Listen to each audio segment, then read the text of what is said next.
The Bible also tells us the beast demon from the abyss will be one of 7 kingdoms with demonic spiritual princes. This is also a lie. Revelation 17 says that the 7 heads of the beast are 7 kings, not kingdoms. We saw that before. The angel explains to the author that the 7 heads are 7 hills, but also 7 kings. Okay, so why is this guy lying about his own text? He keeps doing that over and over again. It's just lie after lie with these nutjob Christians. What is going on here? So Revelation 17 verses 9 through 10 states, this calls for a mind with wisdom.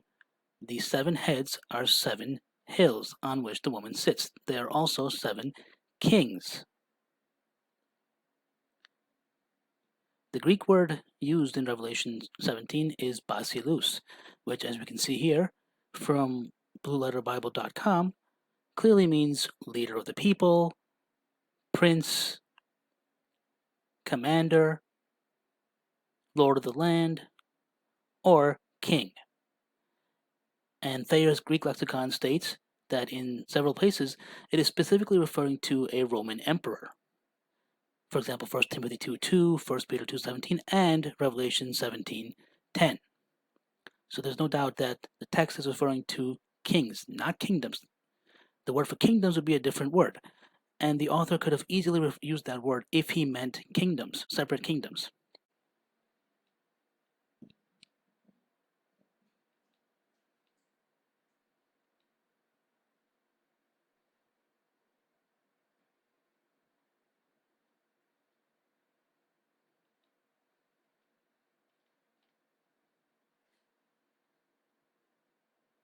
Now, interpretation-wise, scholars have interpreted different ways. Some say it just refers to Roman emperors in general, not a specific number. Some say it could be referring to the specific succession of emperors, the major ones, Augustus and Caligula, and so on and so forth. But the meaning is clear. It's referring to kings, not to kingdoms. The beast dwells in a city on 7 hills. The Kaaba is in Mecca, Saudi Arabia, and sits on 7 hills. Okay, well, what are these 7 hills? What are they called? Where are they located? You're saying they sit that Mecca and the Kaaba sits on these 7 hills? So where in this picture are they? The reality is, of course, that once again this Christian didn't do his research, just made a silly claim without any evidence and assumed it was true. And he expects his viewers to believe him. Well, if we actually look into this matter, we will see that there is absolutely no basis for this.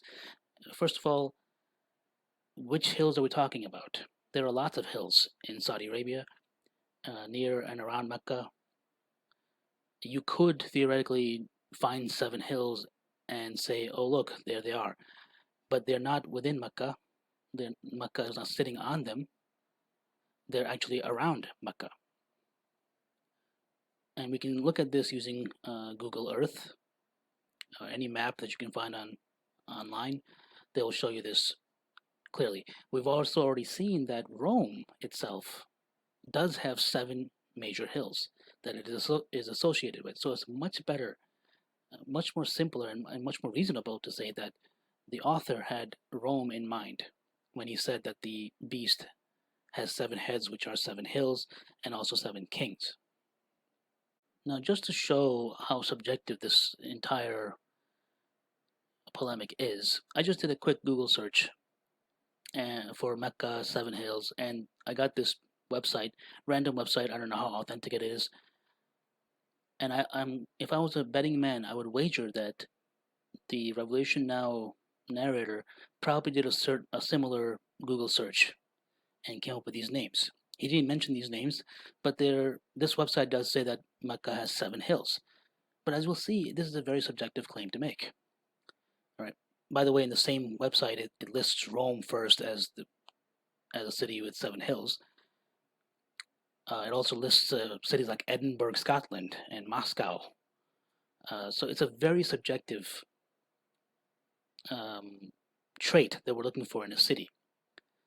So this website names the 7 hills as Jabal Abu Siba, Jabal Safa and Marwa, obviously, Jabal Abu Milha, Jabal Abu Ma'aya, Jabal Abu Hulaya, and Jabal Abu Khuzlan. All right. So these are the 7 hills, apparently, of the city of Mecca. First of all, as it clearly says, Mecca is not built on 7 hills, but it is in the center of them. It says these hills surround the city of Mecca, that Mecca is in the center of them. So this already refutes the entire idea. But as I said before, there are other hills that haven't been taken into account. And on what basis are we saying these specific hills are associated with the city of Mecca? Right? If you look on Google for the modern city of Mecca, the city limits, these are the city limits, pretty big city, right? And you were to look on Google Earth for the locations of these other mountains, these other hills, they are scattered all around in different areas, different localities. There's no standard by which we are choosing these hills. Right? And as you can see in this picture here, Jabal Nur and Mount Arafat, which includes Jabal Rahma, the Mountain of Mercy, are within the city limits of Mecca. And of course, so are Safa and Marwa, even though they're not shown here. So that's 4 hills right there. Jabal Nur, by the way, is the location of the cave of Hira, where Prophet Muhammad had his first encounter with the Archangel Gabriel. Now, if we go into Google Earth and look for those hills that are mentioned in this website, we will see how subjective this whole enterprise is. Okay, so we're in Google Earth here.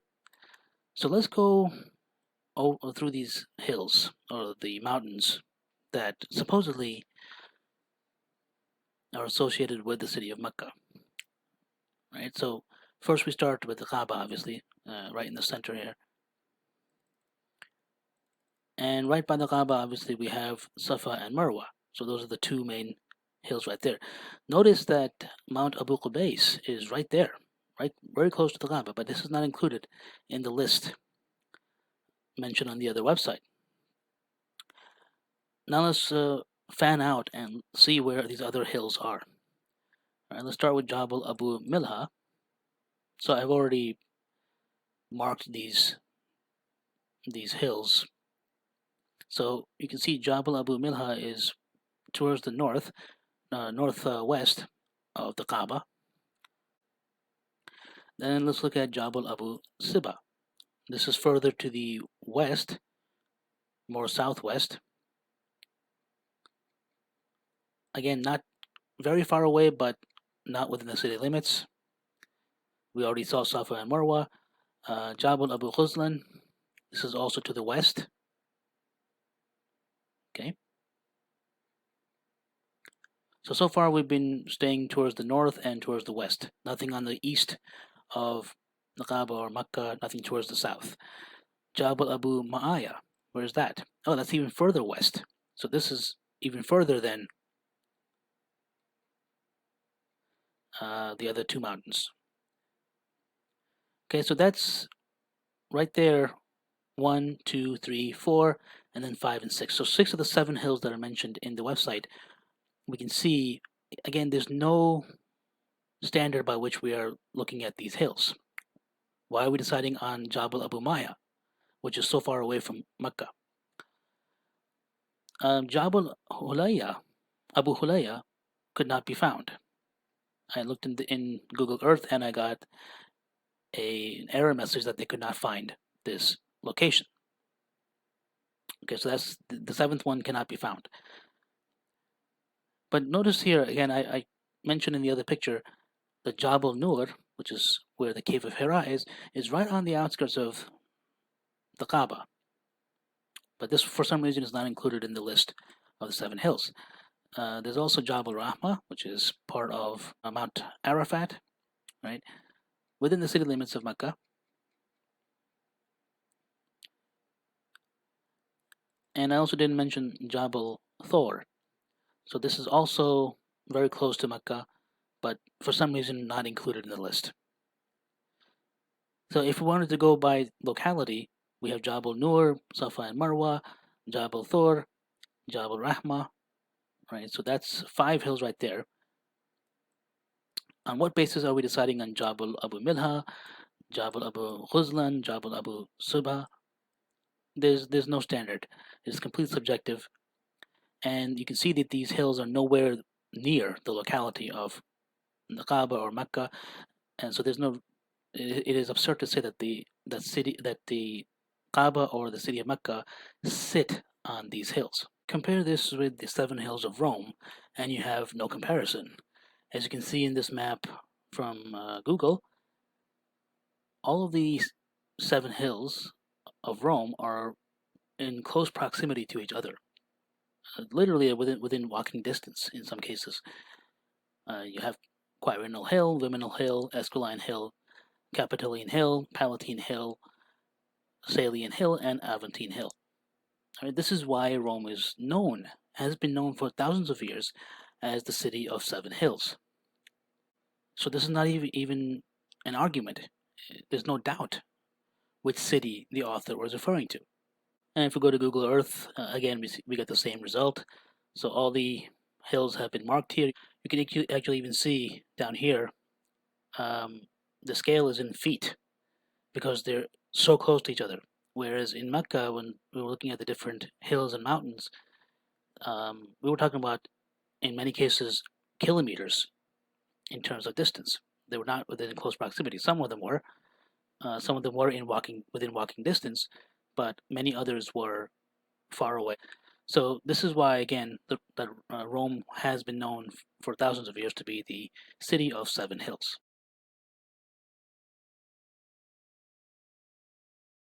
But here's the really ironic part. This is the delightful irony. The city of Jerusalem also has 7 hills associated with it. Right? And in antiquity, it was also known as the city of 7 hills. Okay, so this is from BibleStudy.org, and you can see here a map of Old Testament Jerusalem and the different hills, the 7 hills. It states down here, Jerusalem's 7 hills are Mount Scopus, Mount Olivet, or the Mount of Olives, the Mount of Corruption, all right, Mount Ophel, the original Mount Zion, the new Mount Zion, and the hill on which the Antonia fortress was built. It was common custom years before the New Testament for people in the Roman world to refer to Rome itself as the city of 7 hills. And then they mention a tradition about Romulus and Remus. Whether this tradition is true or not doesn't matter. The fact of the matter is that even before New Testament times, the city of Rome was known as the city of 7 hills. And Jerusalem also, as it states right here, as it existed in Jesus' time, was also reckoned a city of 7 hills.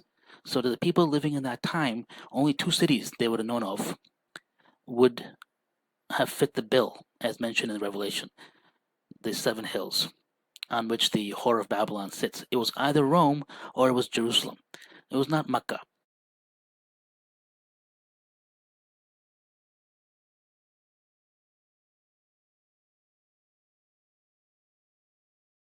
Robert Mounce, in his commentary on the Book of Revelation, states, "The 7 heads of the beast are first identified as 7 hills upon which the prostitute is sitting. There is little doubt that a first-century reader would understand this reference in any other way than as a reference to Rome, the city built upon 7 hills.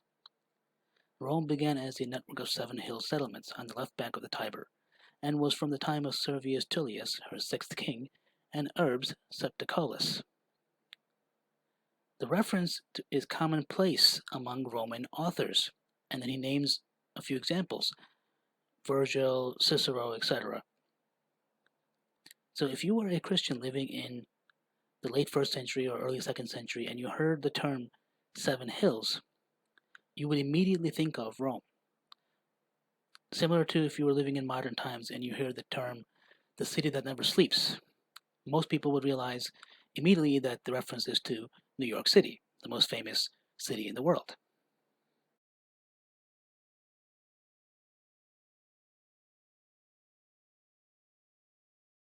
The list of kingdoms with demonic princes are Egypt, Assyria, Babylon, Persia, Seleucid Greeks, and Rome was the 6th.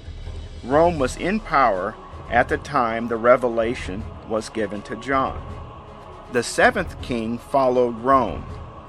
This was Abaddon, the king of all the demons released from Sheol.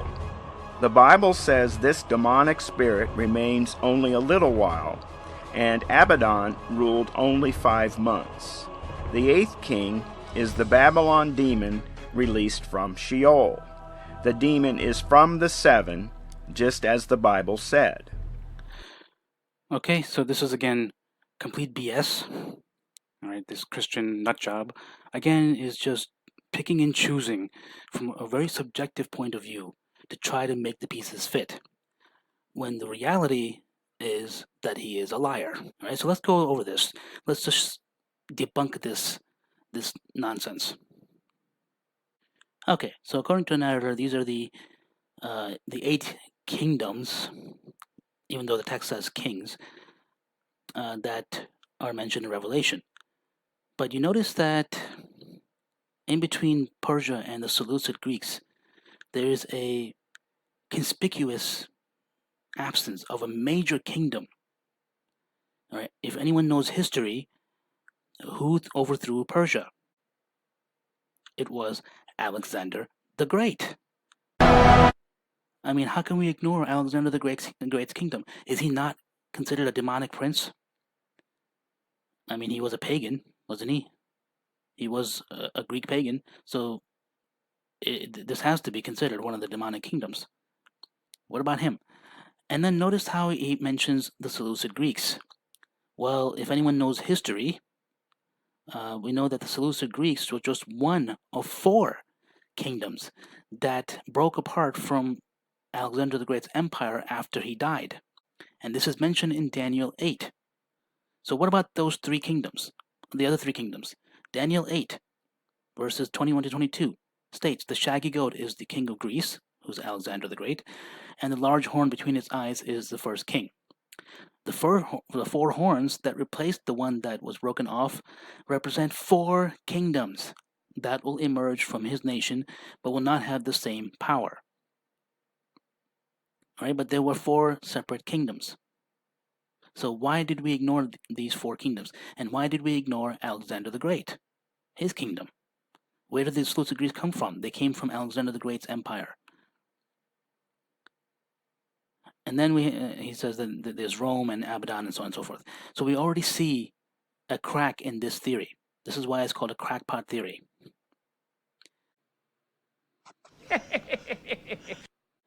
All right, so let's reassess this. We have the first 4 kingdoms: Egypt, Assyria, Babylon, and Persia. Then we have Greece, the 5th kingdom, ruled by Alexander the Great, and which broke into 4 separate kingdoms ruled by Alexander's generals: Cassander in Macedonia and Greece, Lysimachus in Asia Minor, Ptolemy in Egypt, and Seleucus in the Middle East. See the link in the description for more on this. And we'll help out the Christian and treat these as one kingdom, even though there are 4, so this makes 6 kingdoms. Then came Rome, the 7th kingdom. By the way, there was another kingdom, for those who know history, in between the Seleucids and the Romans. This was the Hasmonean dynasty, which was the Jewish kingdom. The Jewish rebels had defeated the Seleucids and established a kingdom that lasted for over a century before it was conquered by the Romans. Anyway, the 8th kingdom would then be Abaddon, if we follow the Christian's methodology, which means that the beast will be the 9th kingdom. So that does not fit Revelation. The reality is that the historical context shows that the kings, not kingdoms, were representative of the Roman Empire, and we've already seen the evidence for this. This is the objective and honest assessment, as opposed to the subjective cherry-picking of the Christian nutjob.